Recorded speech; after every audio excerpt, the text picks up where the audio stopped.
Deep within the lush confines of the enchanting forest lived Freddie, the green frog.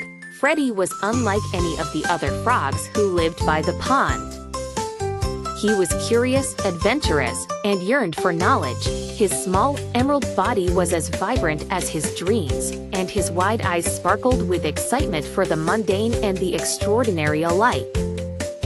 Freddie's greatest dream was to go to school, a place he'd heard of from his older amphibian friends. They spoke of wonders like books, numbers, and letters that could unlock mysteries of the universe. Freddie imagined sitting in a classroom, learning about the world beyond the forest. But there was one problem. The school was located in the heart of the human town, far from Freddie's pondside home. The journey would be daunting, filled with unknown challenges. Yet, Freddie was determined to make the trip, convinced that every hop toward the town would be the hop toward fulfilling his dream. One dewy morning, Freddie packed his tiny leaf satchel with essentials: a piece of moss to sit on, a stick for defense, and his favorite pebble for luck. With the rising sun casting golden light through the trees, he bid farewell to his pond friends and set off on the trail leading to the town.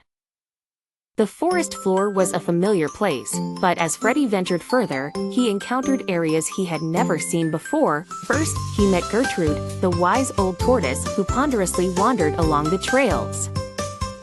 She warned him, "Beware of the giant willow that weeps at the forest edge. Many travelers have lost their way among its drooping branches." Freddie nodded, thanking Gertrude, and continued along, his mind racing with anticipation and caution.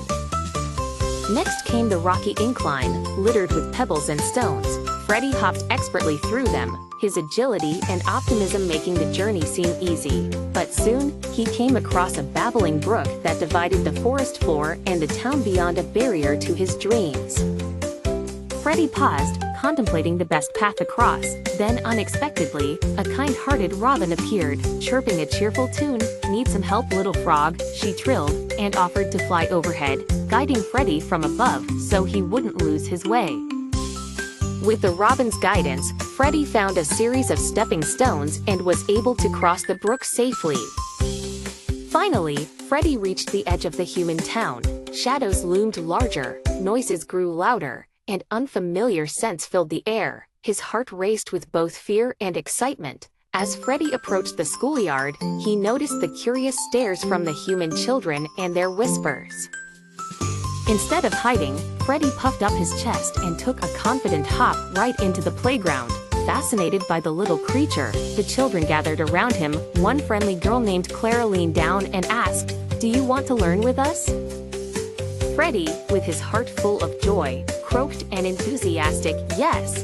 And so, with the help of kind Clara, Freddie was allowed to join the lessons, his journey to school complete. From that day on, every morning the children eagerly awaited Freddie, the bright-eyed green frog who joined them in reading, counting, and exploring the wonders the world had to offer. And Freddie knew in finding the courage to follow his dream, he had found his place in the world.